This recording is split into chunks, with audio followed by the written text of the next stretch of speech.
ఉమ్.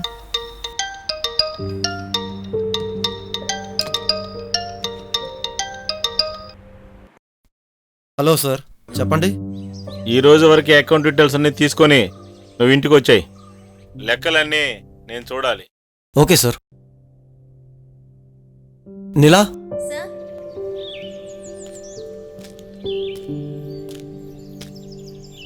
శరత్ గారు, నేను మిమ్మల్ని కలుద్దామని వచ్చాను. ఏంటి సార్? అదేంటంటే నాకు మీ ఊర్లో నేను ఉండడానికి అద్దెకి ఇల్లు కావాలి. దానికే ఉంది సార్, నేను ఏర్పాటు చేస్తాను. అంజలి ఇంటి పక్కన ఒక ఇల్లు ఉంది, అది ఇప్పుడు ఖాళీగానే ఉంది. ఆ, నేను అడిగి చూస్తాను. ఆ, సరే. ఆ, ఆ. ఆ.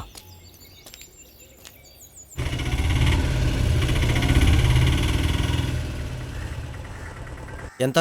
20 రూపాయల? సరే.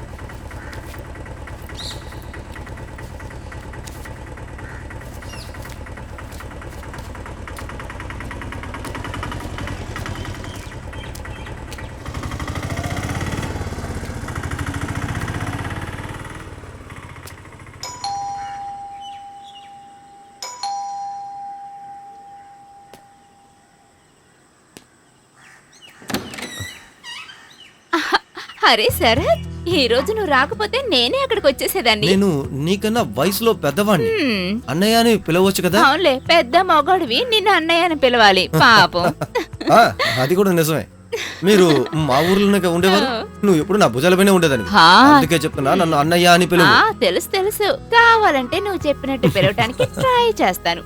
ఏయ్, కొట్టు. డాడీ ఎక్కడ ఉన్నారు? నేను త్వరగా వెళ్ళాలి. ఉండరా, పెద్ద బిజీ. డాడీ లోపలే ఉన్నారు. ఓ, నేను వచ్చానని వెళ్ళి చెప్పు. సాయంకాలం జీపు మిస్ అయితే నేను ఇక్కడే ఉండిపోవాల్సి ఉంటుంది. డాడీ ఇక్కడే ఉండమన్నారు కదా, ఎందుకు ఉండట్లేదు? నువ్వు అస్సలు మారలేదు. నువ్వు ఇలాగే ఉండిపోతావా ఏంటి? అవునవును, ఈయన గారు పెద్ద హీరో అయిపోయాడు. సర్లే రారా. వస్తున్నా. డాడీ. నువ్వు కరెక్ట్ గానే చెప్పావు. తన అల్లరితనం అలాగే ఉంది. సరే, ఇప్పుడు వెళ్ళిపోతాడు. ఆ తర్వాత నేనే. సరే, తల కూర్చో. ఆ, తర్వాత నేను ఒక స్థలం చూడ్డానికి వెళ్ళాను, ఆ. అందుకే ఆఫీస్కి రాలేదు. ఏమైంది? ఓ, అది మనకు సెట్ అవ్వదు, అందుకే వద్దని చెప్పొచ్చాను. నువ్వు తాగడానికి ఏమైనా తీసుకురా, వెళ్ళు. ఉమ్.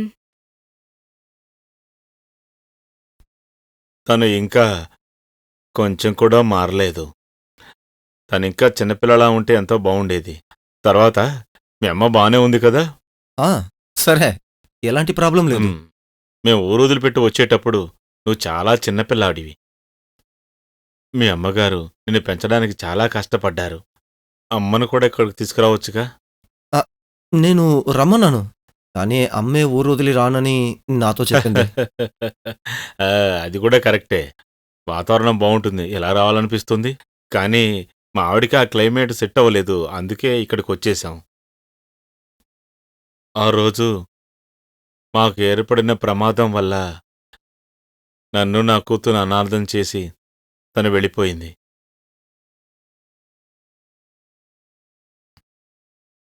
ఆ రోజు నుంచి తనను పెంచడానికి ఎంతో కష్టపడ్డాను.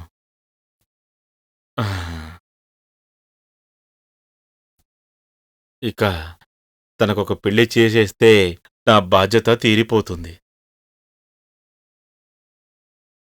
ఆహా, నన్ను పెళ్లి చేసి పంపించేయాలనే? ఇంకా చాలా టైం ఉంది, చూద్దాంలే. అందరూ ఆడపిల్లలు ఇలాగే మాట్లాడతారమ్మా. అవన్నీ నేను చూసుకుంటాను. నువ్వు శరత్ తీసుకొచ్చిన అకౌంట్స్ సరిగ్గా ఉన్నా లేదో చూడు. తను నీకు హెల్ప్ చేస్తుంది. నాకు తలనొప్పిగా ఉంది, కాస్త పడుకుంటాను. నువ్వు తనకి ఏమైనా తినడానికి పెట్టమ్మా.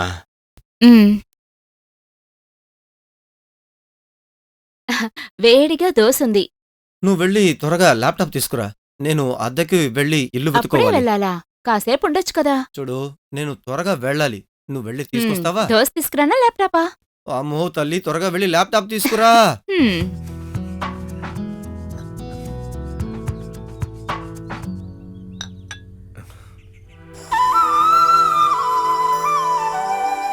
ఈరోజు కాస్త చలి ఎక్కువగానే ఉంది కదా? అవును, కరెక్ట్ ఫాదర్. నమస్తే ఫాదర్, సౌఖ్యంగా ఉన్నారా? బాగున్నాను. ఈ రోజు ఆలస్యంగా వచ్చినట్టున్నారు. ఏంటి లేట్ గా వచ్చారు? అలాగే.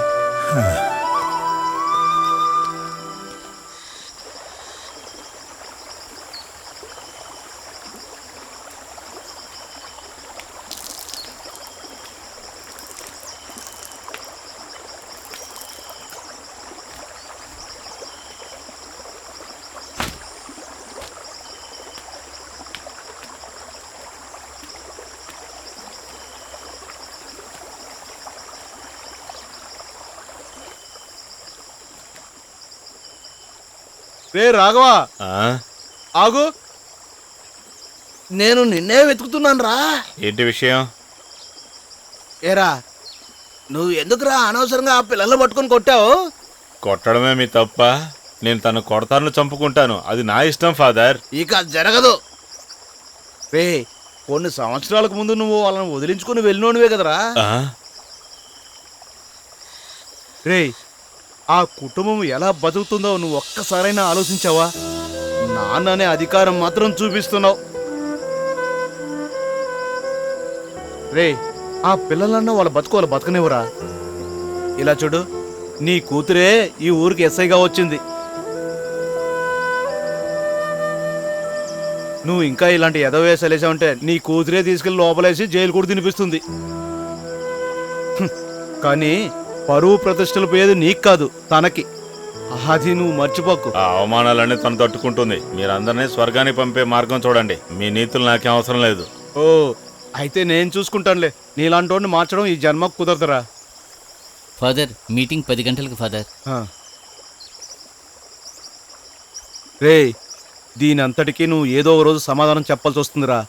అప్పుడు నువ్వు ఏడ్చేటప్పుడు కన్నీరు కాదు కారేది, నీ రక్త కన్నీరే అయి ఉంటుంది. రే పిలుచుకెళ్ళరా. రండి ఫాదర్. కర్త వీరిని మన్నించు.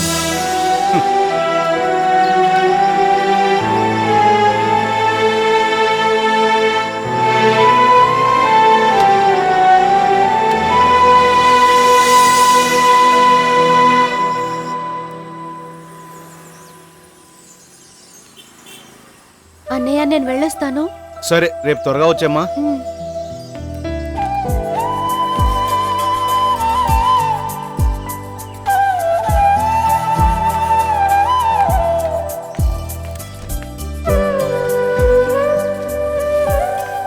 పుష్పగిరి పుష్పగిరి. ఎక్కండి ఎక్కండి. పుష్పగిరి పుష్పగిరి పుష్పగిరి పుష్పగిరి రండి ఎక్కండి. అన్నా బండిది.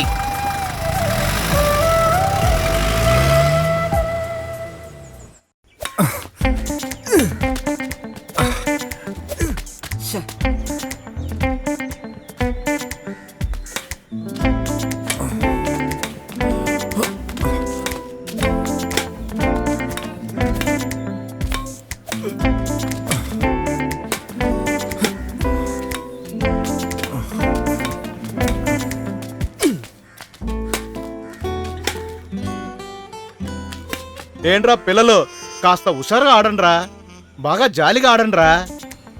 ఏం ఫాదర్ మీరు వస్తారా? ఓ 10 నిమిషాలు ఆడదాం రండి.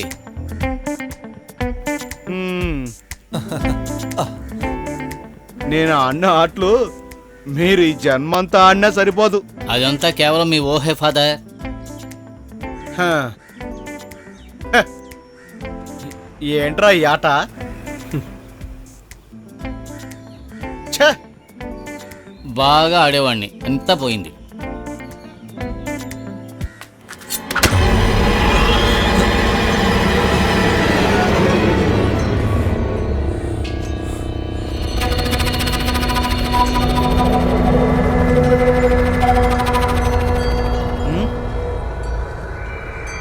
ఏమైంది?